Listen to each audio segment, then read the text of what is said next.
Hi friends, host Eric here, talking with people. I wanted to do a serious talk about spirituality. It's time to get serious.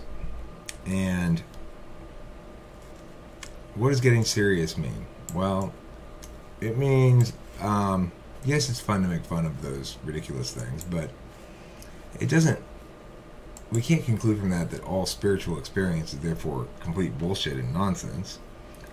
The atheists in general like to say such things, and even non-atheist but new agey type people, or really anybody, would say that there's some sort of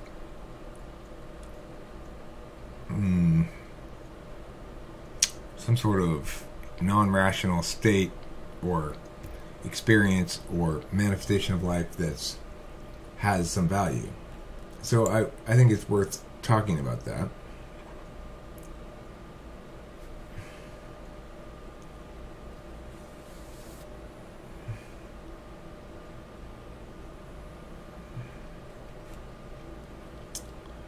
I'm looking for a particular Amy here.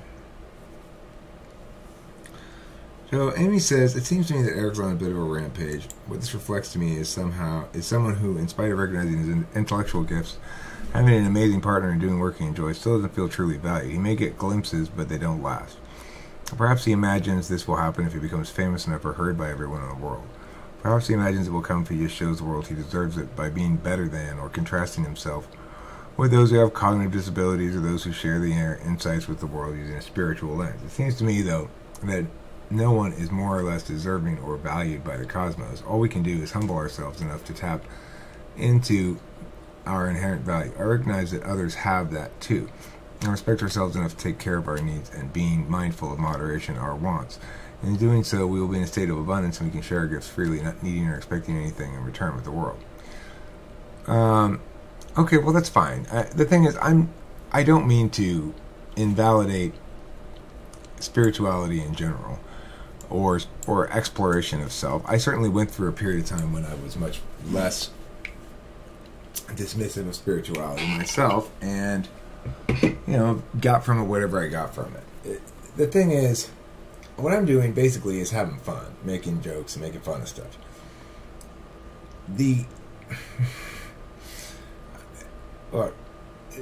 I think also, Amy, you gotta understand that extroverts are extroverts.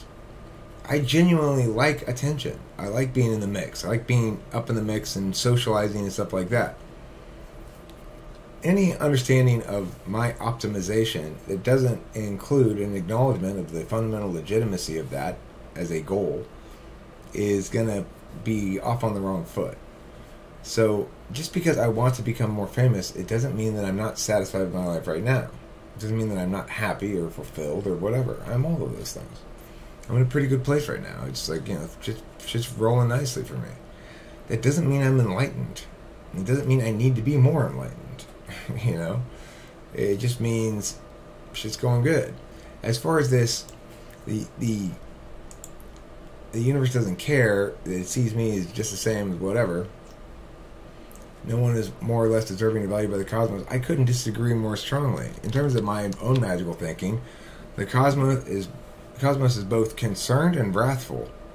So, to the extent that I'm successful in engaging with the slabs, as I refer to them, it's because I'm taking cues from the slabs, and I'm being responsible as a moral agent. So, because of these comments, I felt some sort of responsibility to respond and fill out a more honest representation of my relationship with the spiritual world.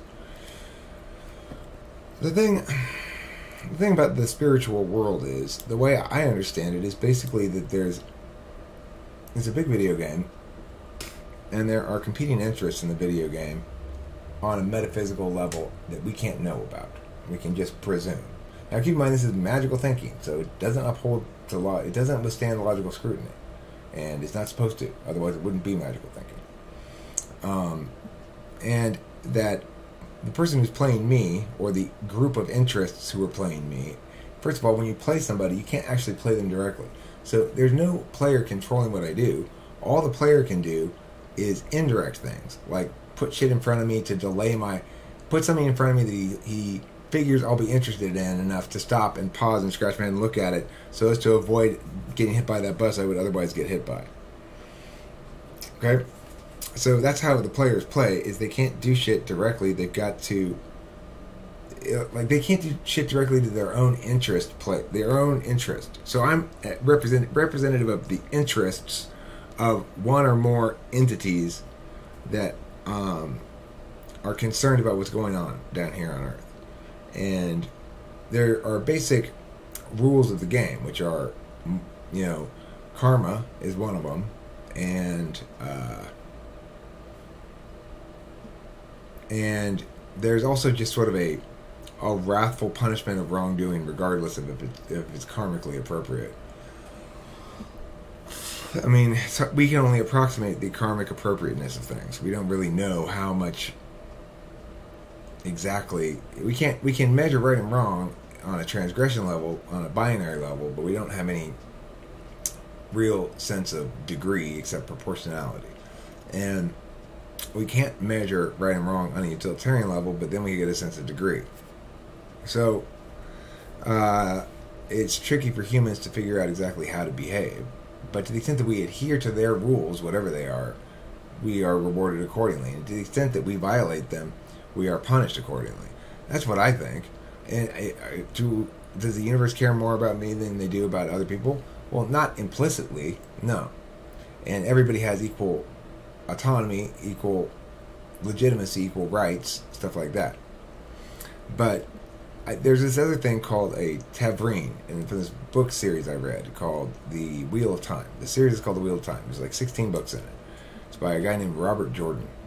And in that book, it talks about how there are certain tavrines, and they're characters who, it depends. Usually they're in the mix of lots of stuff that's big is happening to them, but regardless, shit happens to people around them.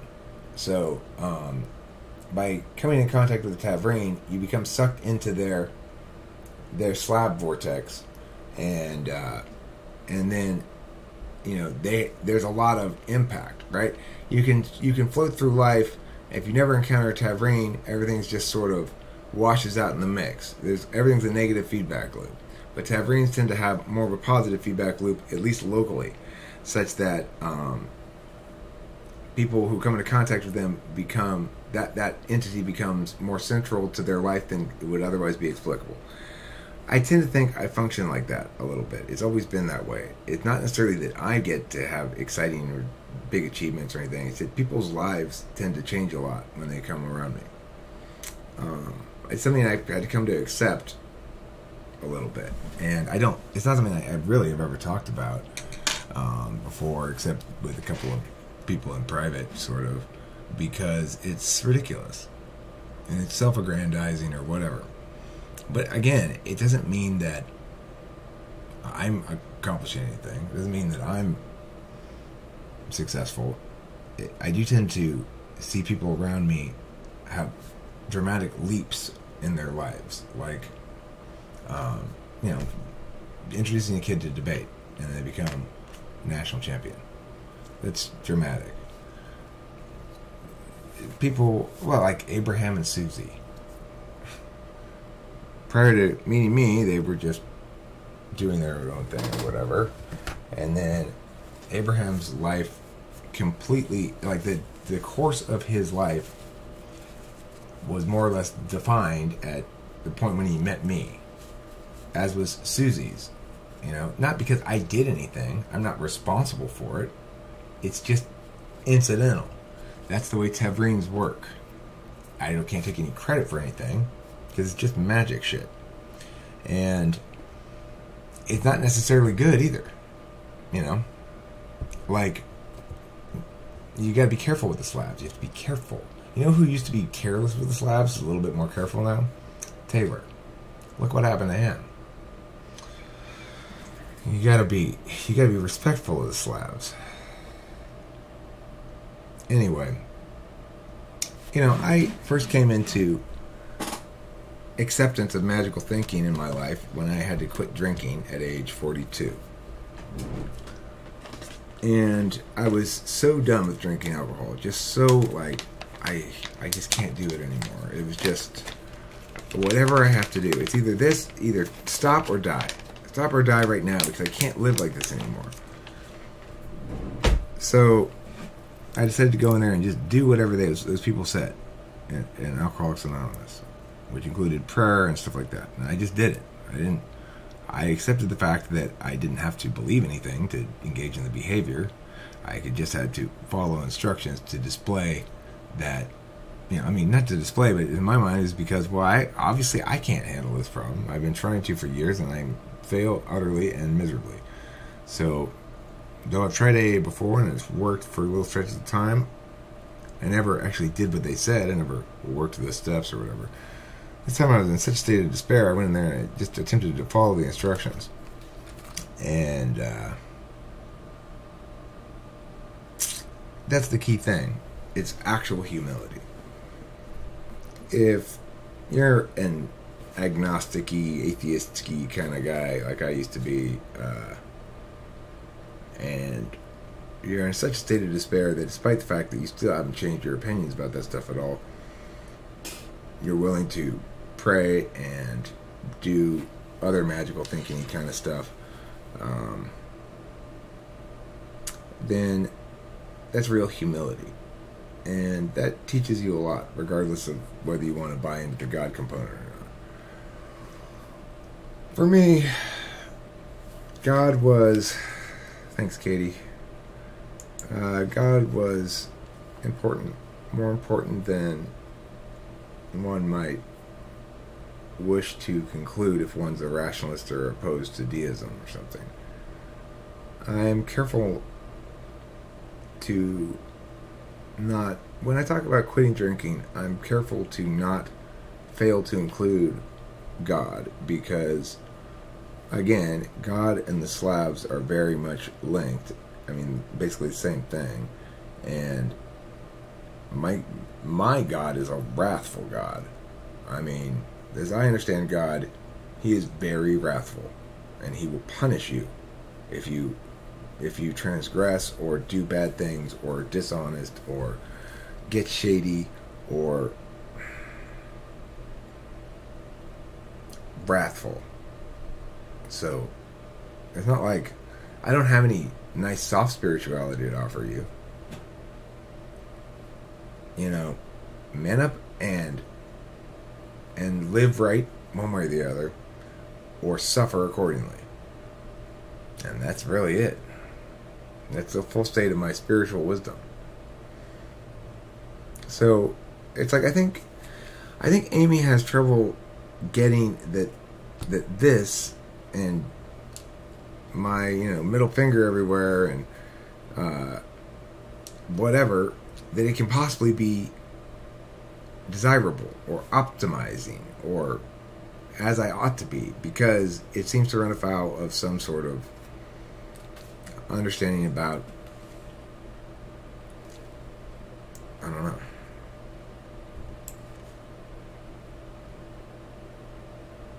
I wonder if being dismissive in a way of ignoring, neglecting oneself for this time being, so to ask, is it harmful for yourself in a retrospective view? Is what? What am I being neglectful of? I'm not sure.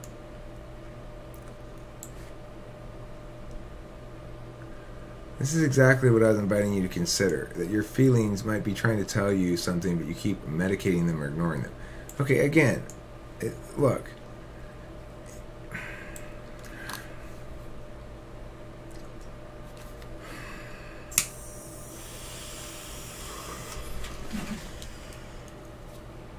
I forgot I spilled the bong a little while ago. I gotta change the water.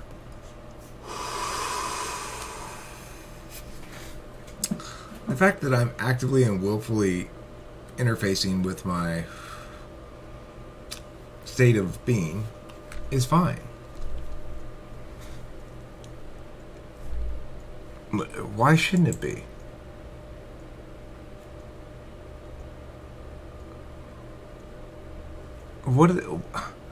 Why must my feelings be trying to tell me something? I mean, what I know for a fact, from lots of experience, is that my feelings are not a good way for me to understand anything. I do experience strong feelings sometimes. So in other words, I experience feelings in real time, sometimes quite strongly. However, I am not able to utilize my feelings as a means of understanding what I ought to do long term. And it would be a mistake for me to try, because it's my polar function. Knowing what I value and what's authentic to me and important to me and stuff is the least kind of awareness I have. I only understand it as experiences. So, and they're willy-nilly all over the place. It really depends on my mood. Sometimes I'd be really emotional, and hearing somebody tell me that they appreciate the Raw channel or the Raw room makes me get all emotional and teared up and stuff, and feel the weight of existence and stuff like that. But, you know, and other times it won't, because it depends on my mood. But that's why I don't look to my feelings for any guidance. If you were saying look to your own authenticity in and of itself, without linking it specifically to feelings, then that authenticity would be a body-centric authenticity. So it is important that I get enough sleep. It is important that I take baths periodically and relax and settle in. It is important that I massage my shoulder and keep it as little tense as possible, you know, and eat regularly and drink enough water and stuff. Those things are very important to me. That's my manner of authenticity. The other manner of authenticity that I have is not authenticity, but consistency. In other words, I like my meanings to line up in a way that's satisfactorily consistent, so that in my engagement with other people, then I can reliably, I guess, feel free from risk, in some sense. It's like, I know you're not going to successfully attack me. In general, I know that about the world. I walk about the world with what others might deem a naive or oblivious trust. Except the reason I'm able to have that is because I know nobody's going to be able to successfully attack me. If I have even a moment to gather myself, it'll be fine. I'll win any verbal exchange, you know. If somebody wants to physically assault me, well, then they're committing a crime. And yes, it's true, sometimes people kill each other, but hopefully that won't happen to me. So, you know, the reason I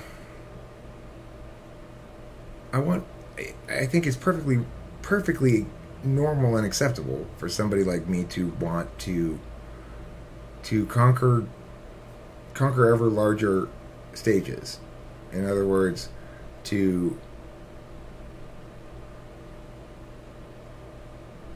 I'd like to be able to engage head to head with people who are known for engaging head to head. You know, famous people like Ben Shapiro, Jordan Peterson, whatever.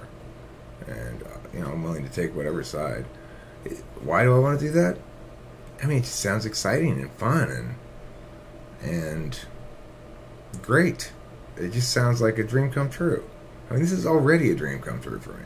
The fact that I've got almost 4,000 subscribers to a YouTube channel, even if it is the slowest growing YouTube channel in history, it makes me ecstatic. And I frequently tell myself things like, Eric, just remember how goddamn lucky you are, because you are already there. You've already arrived. You haven't. People who actually listen to you, who intentionally turn your videos on and watch them on purpose, not because, oh, I accidentally clicked on that.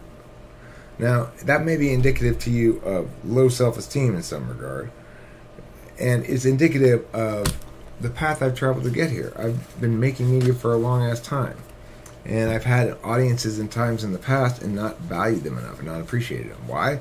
Well, again, because I'm bad with my own feelings. I don't know what is valuable or important to me. So, that doesn't mean that I need to find out what my feelings are telling me. My feelings are the least able part of me. So it's like, I know, let's turn to the village idiot and see what he says. That's not a good way for me to determine what's best for me. And that's why it's important to, when approaching the issue of self-development in general and spirituality and stuff like that, to remember that we are first and foremost particularist individuals, and secondly, representatives of our type. And so what's right for you is going to be specific to you and consistent with your type. what's right for me is consistent with my type.